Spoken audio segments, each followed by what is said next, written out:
지난주부터 에스더서 우리 말씀을 함께 나누고 있습니다. 에스더서 말씀은 잔치로 이렇게 잔치라는 단어로 표현할 정도로 잔치로 시작하는 것을 보게 됩니다. 아하수엘의 왕이 페르시아의 3대 왕으로 즉위했을 때 본인이 인도에서 구스까지 저 북아프리카 지역까지 다스리고 있었는데 그 127개 지역을 통치하고 있는 왕으로서 그 모든 고위급 관료들을 180일 기간 동안 6개월 동안 잔치를 열어서 그들을 초청한 그 잔치로 출발하는 것을 보았습니다. 잔치의 목적은 앞으로 아하수에로가 그리스를 공격할 건데 이 그리스를 공격할 때 127개 지방의 이 장수들, 이 행정 관료들이 본인이 파병 요청을 하면 군대를 좀 동원해달라 라는 차원의 정치적인 어떤 협상과 어떤 그 명령을 하기 위해서 180일간의 잔치를 치르게 되었습니다. 또 하나의 잔치의 목적이 있었는데 그것은 아하수에로 본인을 위한 목적이 있었습니다. 본인이 얼마나 이 부가 넘쳐나고 있는지, 본인의 권력, 힘이 얼마나 강한지, 본인의 위세와 위용을 뭇백성들과 이 관료들 가운데 과시하고 싶어서 이와 같이 6개월 동안의 잔치를 벌이게 되었던 것이죠. 참 6개월 동안 잔치를 벌인다는 거 참 너무 도가 지나쳐도 참 지나치다라는 생각을 하게 됩니다. 이렇게 뭔가 지나치게 과시하는 사람을 가리켜서 여러분 주변에 보시면 뭐라고 좀 표현하십니까? 아이고 저 사람 참 허세를 부려도 너무 부린다, 허세 부린다 라는 표현을 많이 쓰죠. 여러분 주변에 어떤 분들이 좀 허세를 좀 많이 부리십니까? 솔직히 속이 꽉 찬 분들은 그렇게 허세를 부리지 않습니다. 있는 모습 그대로 자신을 드러냅니다. 그런데 속이 좀 비어있는 분들이 좀 허세를 부리기를 참 좋아합니다. 그래서 본인 안에 뭔가 좀 부족했다 싶으면은 심지어는 거짓으로 꾸며서라도 본인 안에 있는 것들을 이렇게 채워 넣어 과시하고 싶은 욕망이 있는 것을 보지요. 여러 가지 허세들이 있죠. 우리 주변에 보면 명품 허세를 부리는 분들도 있습니다. 본인이 머리끝부터 발끝까지 명품으로 쫙 치장하면 본인의 삶과 인격도 명품 인생이 될 줄로 착각하는 분들이 계십니다. 이렇게 명품으로 허세 부리는 분들이 계시고, 또 어떤 분들은 인맥 허세를 부리는 분들이 있습니다. 이분의 프로필을 보면 뭐 정치인과 유명 연예인들과 찍었던 사진 프로필을 쫙 도배를 해갖고 본인도 이만큼의 좀 인맥이 있다, 인맥에 힘이 있다는 것을 과시하고 싶은 그런 분들도 없지 않아 있는 것을 보게 됩니다. 어떤 분들은 경력 허세를 부리기도 하죠. 학력을 위조하기도 하고 경력을 과장하기도 하고 능력을 부풀려 갖고 자기의 능력이 이만큼 된다는 것을 자꾸 이렇게 드러내려는, 본인의 능력을 그렇게 되지 않지만 그렇게 되고 싶은 욕망이 너무 큰데 잘 안 되니까 어떻게든지 그렇게 더 부풀려서라도 자기의 능력이 이만큼 된다는 것을 자꾸 과시하고 싶은 그 욕망이 있기도 합니다. 최근에는 우리 젊은이들 사이에 SNS 허세를 부리기도 합니다. 인스타그램이나 페이스북에 본인의 어떤 일상들을 뭐라 그럴까요? 잘 꾸미는 것 같아요. 그래서 행복한 일상, 나 이렇게 행복하게 살아 라는 사진들, 영상들을 본인의 인스타그램이나 페이스북에 딱 올려갖고 그거를 보는 많은 사람들이 부러워해 주길 원해요. 나도 저렇게 행복했으면 좋겠다. 나는 자기의 사진과 영상을 보면서 많은 사람들이 부러워해 주길 원한다는 것이죠. 그런데 사실 그걸 보는 사람들이 부러워하지 않아요. 오히려 안쓰러워해요. 고생이 많다, 행복하게 보이려고 너무 고생이 많다, 나고 이렇게 안쓰러워하지 사실 그거 그렇게 부러워하는 사람들 많지가 않아요. 여러분, 허세라고 하는 것은 이렇게 속이 비어있는 거예요. 속이 비어있는 것이기 때문에 허세를 부리면 부릴수록 그 마음만 헛헛해요. 늘 공허해요. 뭔가를 좀 이렇게 드러내고 싶은데 드러내고 싶은 욕망이 가득하면 가득할수록 공허하고 마음만 헛헛해지는 그런 모습을 보게 됩니다. 그래서 이렇게 허세를 부리는 사람들에게 나타나는 결정적인 특징이 하나 있어요. 무엇인가? 이처럼 내실이 없기 때문에 중심 없는 삶을 살아가요. 그래서 누가 이게 좋다 하면 여기에 기웃, 아니다 저게 좋다 하면 여기에 기웃, 이리저리 왔다리 갔다리 하는 그런 삶을, 흔들거리는 삶을 살아가게 됩니다. 왜 그렇습니까? 삶에 중심이 없기 때문에 그렇다는 것이죠. 오늘 본문에 나오는 아하수엘의 왕이 그 중심 없는 삶의 아주 단편을 우리 가운데 결정적으로 보여주고 있는 인물임을 우린 보게 됩니다. 우린 지난주에 아하수엘의 왕이 180일간의 잔치를 벌이는 과정 가운데 성경에 보니까 주흥이 올라왔대요. 그러니까 술이 취한 거예요. 술기운이 올라와서 어떤 한 시점에 자기 아내 왕후를 이 관료들 가운데 보여주고 싶었던 거예요. 그래서 신하를 시켜서 내 아내 왕후를 이곳에 모시고 오라 라고 명령을 했습니다. 근데 이 당시에 페르시아의 문화로 봤을 때 남자들이 술자리를 취하고 있는 이 자리에 왕후를 오라고 한 것은 어떤 의미가 이 안에 담겨 있냐면은, 왕후가 이 술자리에 올 때 보일 듯 말 듯 야시시한 옷을 입고 이 자리에 오라는 의미가 담겨져 있는 거예요. 그러니까 보일 듯 말 듯 야시시한 옷을 입고 남자들이 술판 벌이는 곳에 오는 이 모습 속에서 여인은, 와스디는 모멸감을 느낀 것이죠. 모욕감을 느끼는 거예요. 그래서 지엄한 왕의 명령에도 불구하고 와스디는 왕의 명령을 단호하게 거절했던 장면을 우리는 지난 시간에 보게 되었습니다.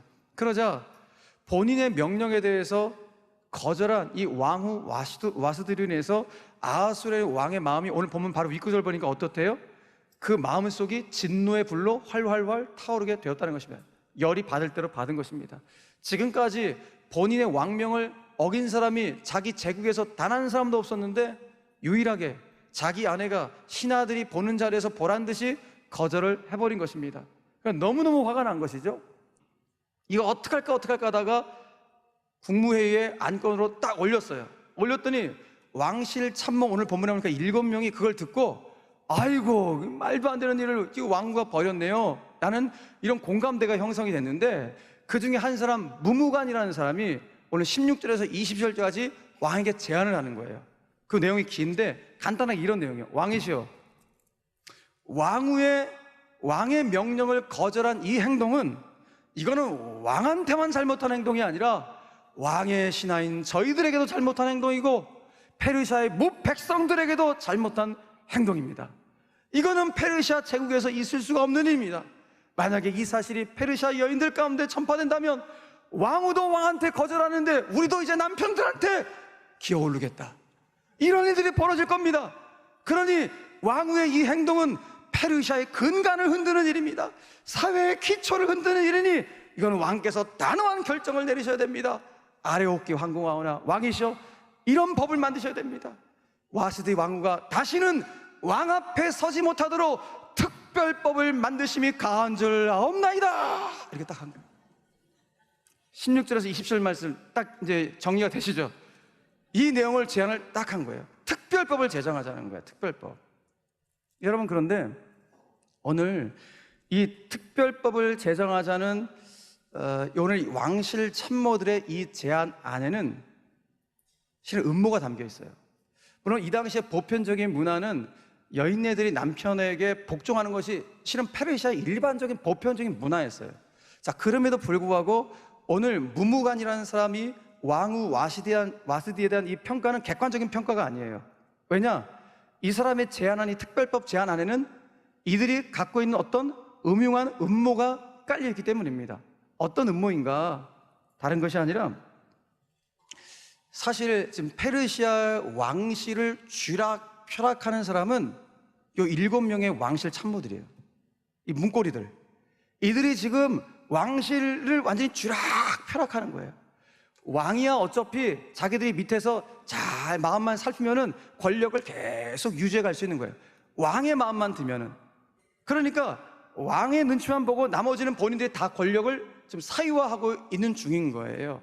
그런데 본인들이 다 쥐락펴락하는데 딱 한 사람만 자신의 손에 안 들어오는 거야. 그게 누군가? 와스디예요. 왕후 와스디만이 자기들의 손에 이게 안 들어오는 거예요. 잘 됐다는 거예요. 이번 기회에 왕후 와스디를 폐위시켜버리는 일에 앞장서게 된 것입니다. 소위 말해서 자기들의 최고의 정적이 와스디였는데 이번 기회를 통하여서 정적 제거용 특별법을 제정하자라는 것입니다. 여러분, 법이라고 하는 것은 백성들을 행복하게 하고 백성들을 잘 살 수 있도록 하고 백성들이 사는 이 나라의 근간을 잘 이렇게 만들어가기 위해서 법을 만드는 거 아니에요? 지금도 마찬가지 아니겠습니까? 법은 누구 한 사람을 위해서 만들면 안 돼요. 누구 한 사람을 위한 특별한 법이 되어서는 안 돼요. 그런데 오늘 이 시대도 그렇고 이 당시에 수천 년 전에 이 페르시아 법도 이들 소수의 무리들을 위한 권력 사유화를 위해서, 권력을 계속 유지해 가기 위해서 이들이 입법 폭주를 하고 있는 거예요. 지들 마음대로 법을 만들고 있는, 무엇을 이용해서? 왕의 이 술 취한 왕의 어떤 그 상한 마음과 이 감정을 이용해서 입법 폭주를 하고 있는 이 모습을 우리에게 보여주고 있는 것입니다. 자, 문제는 그 삶이 너무 부실하고 중심이 없었던 아하수에로 왕이 무무간에 이 제안을 그냥 받아들임으로 말미암아 와스디를 폐위시키기 위한 특별법, 소위 와스디법, 요즘식으로 말하면 와스디법을 이제 제정하게 되는 거예요. 자, 그 법의 핵심 내용이 무엇인가? 오늘 본문이 그걸 보여주고 있어요. 자, 19절 말씀 같이 한번 읽겠습니다. 시작. 왕이 만일 좋게 여기실진데 와스디가 다시는 왕 앞에 오지 못하게 하는 조서를 내리되 바사와 메대의 법률에 기록하여 변개함이 없게 하고 그 왕후의 자리를 그보다 나은 사람에게 주소서. 자, 이 특별법의 핵심 내용이 뭔가 딱 두 가지예요. 첫 번째, 왕이시여, 이 왕후 와스디가 앞으로 왕 앞에 얼씬도 하지 못하는 법을 만드셔야 됩니다. 그 법을 딱 만든다고요. 근데 이 법에 하나 더 얹힌 게 뭐예요? 이 법을 앞으로 어느 누구도 고치지 못하도록 합시다 라고 이야기를 한 거예요. 어느 누구도 고치지 못하도록 합시다. 누구도, 왕도 고치지 못하도록 하는 법을 만든 거예요. 그러니까 여러분, 이 법을 제안한 이 왕실 참모 7명에게는 속내가 담겨 있는 거예요. 어떤 속내인가? 다른 것이 아니라 만약에 아하수에로 왕이 제정신이 돌아왔어요. 제정신이 돌아왔고, 아이고, 내가 왜 아내를 폐위시켰지? 아이고, 내가 미쳤나 보다. 제정신이 돌아왔고, 중전, 다시 왕후의 자리로 돌아오시오 라고 만약에 그렇게 명령을 다시 해서 왕후가 자기의 자리로 컴백하게 된다면, 컴백한 와스디가 누구한테 보복할 거예요? 와스디의 폐위를 제안하고 그 폐위에 앞장섰던 이 7명의 왕신 참모들을 반드시 보복할 가능성이 너무 높기 때문에 이 왕신 참모 7명은 잠금 장치를 둔 거예요. 그 잠금 장치가 뭐예요? 이 법을 어느 누구도 고치지 못하도록, 변개함이 없도록 해야 됩니다라고 이 법을 제정하게 된 것입니다. 그러니까 이 사람들은 이 법을 왕을 위한 법으로 제안을 딱 한 것으로 보이지만은 실은 그 밑에 어떤 음모가 깔려 있는 거예요? 왕의 발목을 꽉 잡고 있는, 왕도 이 법을 고치지 못하도록 왕의 발목을 잡고 있는 이 법을 제안한 거예요. 그런데 이게 내실도 없고 중심도 없는 아하수에로 왕은 그 법이 자기를 위한 법인 줄 알고 냉큼 받아들여갖고 이 법을 제정하게 되는 거예요. 또 하나, 이 법의 핵심 내용이 무엇입니까? 앞으로 왕후의 자리를, 이 왕후의 자리를 누구한테 주자? 와스디보다 더 나은 사람에게 왕후의 자리를 주소서라고 제안했어요. 자, 여러분, 이 왕실 참모, 이 문고리 권력들, 이 7명의 이 사람들에게 있어서 정말 마음에 이 가시 같은 존재가 와스디였어요. 이 와스디는 굉장히 강골 여인 같아요. 이 여인은 뭘 해도 안 넘어와. 뭐 왕의 명령조차 거부했으니까 두 말에 무엇하겠습니까?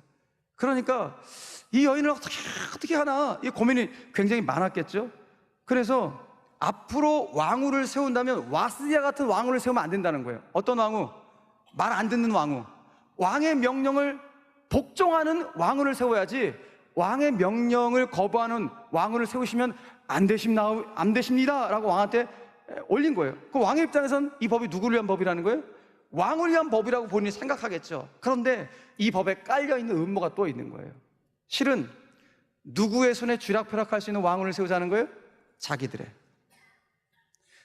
다 쥐락펴락할 수 있는 그런 왕후를 세워서 여전히 본인들이 왕실 권력을 유지해 가고 싶은 마음에 가득해서 이 법을 제안하게 된 것입니다. 그런데 이 내실도 없고 중심도 없는 이 아하수에로 왕은 이 법이 본인을 위한 법인 줄 알고서 지금 자기 주변의 측근들이 이런 꿍꿍이 같다는 사실을 전혀 모르고 이 법을 냉큼 받아들였고 오늘 선포하는 이 장면을 우리에게 보여주고 있는 것입니다. 여러분, 오늘 우리는 아하수의 이 모습을 보면서 야, 삶의 내심을 꽉 다진다는 게 참 중요하구나. 내 삶의 중심을 꽉 갖추면서 살아간다는 것이 너무나 중요하구나 라는 것을 다시 한번 확인해 보게 됩니다. 그래서 오늘 본문을 여러분들이 나누시면서 핵심은 딱 하나예요. 지금 내 삶의 중심이 무엇인가를 확인해 보자는 거예요. 정답은 하나님이 내 삶의 중심이 반드시 되셔야 한다는 것을 오늘 여러분들 가운데 말씀을 드리기 위해서 이 본문을 한 절씩 제가 여러분들 강론하고 있는 것입니다. 여러분 살다 보면 우리 주변에도 보면은 그 내실이 정말 꽉 채워 있는 단단하신 분들을 볼 때가 있어요. 아유, 저 어르신은 참 이러한 어려움 속에서 흔들리지 않고 인생을 꿋꿋하게 살아가시네. 참 존경받으신다. 그렇게 생각할 만한 그런 분들이 있어요. 우리 주변에 그런 분들 참 많이 계시거든요. 근데 그런 분들의 특징이 있어요. 뭐냐? 자신의 삶이 좀 부족하고 좀 모자란 부분이 있어도 크게 낙심하지 않아요. 오히려 부족하고 낙심한 부분들을 자신의 장점으로 사용하는 분들이 이렇게 내실이 단단한 분들, 삶의 중심이 쫙 갖춘 분들은 그렇게 부족한 것 때문에, 없는 것 때문에 탓하지 않고 불평하지 않고 오히려 그것을 감사하고 그것을 통하여서 장점으로 사용하는 분들이 의외로 우리 주변에 많은 것을 보게 돼요. 지금 저와 여러분들의 중심이 무엇인가? 내 삶의 중심을 지금 무엇으로 채워놓고 있는가? 제가 이 질문을 던진다면 여러분 솔직히 마음속으로 대답해 보십시오. 도대체 무엇이 여러분들의 삶의 중심으로 가득 차 있으십니까? 일입니까? 돈입니까? 자녀입니까? 좋다고요. 일 열심히 하셔야 돼요. 돈도 열심히 버셔야 돼요. 자녀도 잘 양육하시고 키워내셔야 합니다. 이거 크리스찬들이 반드시 하셔야 돼요. 그런데 여러분들의 삶의 중심에 그것들이 들어오면 여러분들의 삶의 흔들림의 낙차폭이 너무 커요. 왜 그렇습니까? 돈, 일, 자녀는 이 변동성이 너무 많은 것들이야. 여러분, 일이라는 것이 잘 될 때도 있고 안 될 때도 있고, 돈이라는 것이 막 들어올 때도 있고 안 들어올 때도 있고, 자녀가 잘 될 때도 있고 안 될 때도 있고, 순종할 때 있고 불순종할 때 있고, 변동성이 너무 큰 거야. 그런데 변동성이 큰 것들을 내 삶의 중심으로 넣다 보니까 내 삶이 맨날 이리저리 왔다리 갔다리 하면서 살아가는 거예요. 그러니까 좋을 때는 아이고 하나님 감사합니다. 또 아닐 때는 푹 꺼져갖고 하나님 왜 그러십니까? 조울증도 조울증, 이런 영적 조울증이 없어요. 우리가 그렇게 살아간다고요. 왜 그렇습니까? 변동성이 많은 것을 삶의 중심으로 놓다 보니까 그렇게 살아가는 거예요. 그러니까 내 삶의 중심에는 그런 변동성이 큰 것들을 갖다 놓으면 안 되고, 변동성이 없는, 변치 않는, 나를 한결같이 사랑하시는 하나님의 사랑이 내 안에 가득 채워져 있어야 돼요. 여전히 나를 사랑하시고 내 인생의 배후에서 역사하시는 그 하나님만이 내 삶의 중심이라는 사실을 선포하셔야 돼요. 그러면 감사합니다. 사람이 할 수 없기 때문에 하나님이 하십니다. 이 고백을 당당히 할 수 있게 되는 것입니다. 여러분, 우리 교회 주님이 하나님이시라면 우리는 당당히 고백하고 감사가 넘쳐나야 돼요. 여러분들 삶의 가정의 주인이 하나님이시라고 고백한다면 하나님께 맡기시는 거예요. 여러분들 일터 사업장의 주님이 하나님을 정말 믿는다면 하나님께 맡기셔야 돼요. 그러니까 하나님 내 삶의 주인으로, 내 삶의 중심으로 가득 차 있으면 어떤 은혜가 있는가 다 맡기는 거예요. 전적 위탁이 일어나게 되는 거예요. 자녀도, 돈도, 일도 하나님 일하여 주십시오. 내 삶의 길은 하나님이 여실 줄 믿습니다라는 고백을 가지고 나아가게 되는 것입니다. 오늘 이 고백이 정말 저 여러분들 가운데 있기를 간절히 바랍니다. 그래서 오늘 주님이 던지시는 그 질문은, 너의 삶의 중심은 지금 무엇으로 채워져 있니? 라고 고백할 때, 하나님, 그동안은 너무 큰 변동성이 많은 것들이 내 안에 가득했는데 하나님, 이것들은 잠시 내려놓고 하나님만을 제한해 편치 않으시고 한결같이 나를 사랑하시는 그 하나님만을 제 심령 가운데 가득가득 채워 넣으며 살겠습니다라는 이 고백을 하며 승리할 수 있는 우리 모든 영가족들 다 되시기를 주 예수 그리스도 이름으로 간절히 축원합니다. 말씀 맺겠습니다. 오늘 제가 여러분들에게 설교하면서 어떻게 보면은 설교 포커스가 아하수에로 왕에게 간 것처럼 이렇게 보여질 겁니다. 그런데 오늘 설교의 포커스는 아하수 왕에게 간 것이 아니라 그 아하수의 왕 배후에 있었던, 그래서 에스더를 역사의 무대로 등장시키려는 하나님의 구체적인 일하심이 있다는 사실을 여러분들 가운데 말씀드리고자 오늘 이 본문을 가지고 여러분들과 말씀을 나누게 된 것입니다. 그렇기 때문에 제가 오늘 여러분들 가운데 진짜 드리고 싶은 메시지는, 에스더서의 진짜 왕은 아하수에로 왕이 아니라 이 삶이 부실하고 내실도 없고 중심도 없는 이 아하수에르 왕이 에스더를 이끌어가는 왕이 아니라 우리 삶의 진짜 왕, 에서가 지금 에서서에 나오는 진짜 왕은 하나님이라는 사실을 여러분들 가운데 증언에 나타내 보이기 위함입니다. 지난주 말씀드렸듯이 에스더서에는 하나님이라는 단어가 단 한 단어도 안 나와요. 성경에 유일하게 하나님이라는 표현이 없는 책이 에스더서예요. 그런데 하나님이 보이지 않는 것 같지만 그 보이지 않는 하나님의 손이 역사의 무대 위에 에스더를 끌어올리기 위해서 구체적으로 모든 시간 모든 장소에서 하나님이 일하고 있다는 사실을 볼 수 있는 눈이 열려야 된다는 것입니다. 이 눈이 열리면 오늘 본문을 봤을 때 오늘 와스디가 폐위된 것들도 그 왕실 참모 문고리 권력들의 이 음모 위에서 생긴 거네 라고 우리가 이렇게 판단하게 될 거예요, 겉으로만 본다면. 그런데 실은 이 모든 특별법까지도, 이 악법이죠, 이 악법까지도 사용하신 분이 누구예요? 하나님이라는 거예요. 그러니까 하나님 말씀이 딱 맞아요. 하나님은 모든 것을 합력하여 선으로 만드시는 거예요. 그 모든 것에는 선한 것이 있고 악한 것도 있어요. 하나님은 선한 것도 악한 것도 다 당신의 뜻대로 합력하여 선으로 만드시는 분이 우리가 믿는 하나님으로 믿으시길 바랍니다. 그러므로 우리 인생의 걸음걸음 속에 에스더 이 말씀 속에 이 행간 속에 하나님의 숨결이 있고 하나님의 능력이 있고 하나님 모든 일하심이 있다는 사실을 볼 수 있는 눈이 열릴 수 있는 우리 모두가 되기를 간절히 바랍니다. 이번 한 주간도 여러분 걸어가는 걸음 속에 주님은 반드시 함께 하실 거예요. 역사하실 거예요. 왜? 여러분의 삶의 중심에 하나님이 가시기 때문입니다. 여러분, 페르시아에 살고 있었던 유대인들, 이스라엘 백성들, 그들이 위기에 처해가 되는데 그들을 구해줄 사람들은 아하수에르 왕이 아닙니다. 그들은 아하수에르 왕의 손 안에 있는 자가 아니라 하나님의 손 안에 있는 자예요. 하나님이 보이지 않는 것 같지만 여전히 그들을 붙잡고 있는 것입니다. 마찬가지입니다. 우리 삶에 지금 주님이 보이지 않지만, 우리 육신에는 주님이 보이지 않지만 우리 개인과 영혼과 가정과 일터와 삶의 모든 이민족의 운명까지도 하나님의 손에 있는 줄 믿으시길 바랍니다.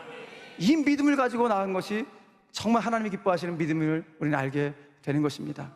우리가 이 믿음을 가지고 나아갈 때 우리도 시편 62편 다윗의 고백을 할 수 있게 되는 것입니다.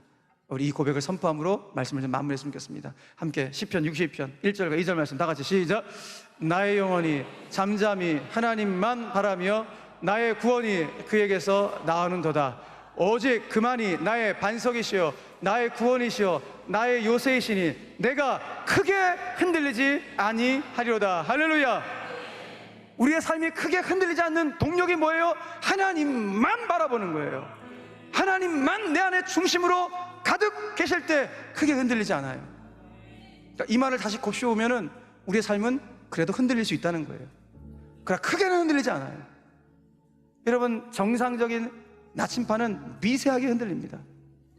고장나지 않는 나침반은 미세하게 흔들리면서 항상 북쪽을 가리킵니다. 우리의 인생이 고장나지 않았다면 흔들리는 거 정상적입니다. 그러나 너무 크게 흔들리진 않아요. 왜? 내 안에 주님이 계시기 때문에. 조금 흔들려도 우리의 인생의 북극성 되시는 주님만 바라보면 돼요.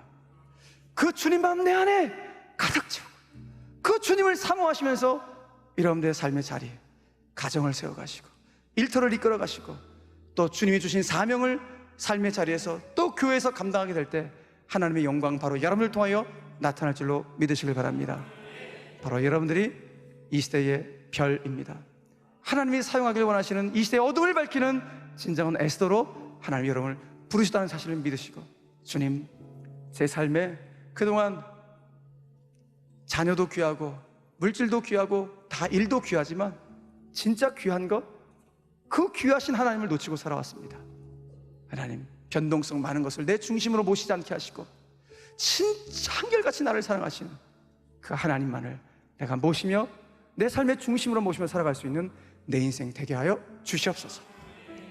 이것이 우리 모든 사랑하는 성도들의 간절한 기도의 제목 되시고, 이번 한 주간도 살아갈 때 여러분들 때문에 예수의 향기가 진동되어지고 여러분들이 가는 곳곳마다 하나님의 영광이 나타날 수 있게 되기를 주님의 이름으로 간절히 축원합니다. 축원합니다.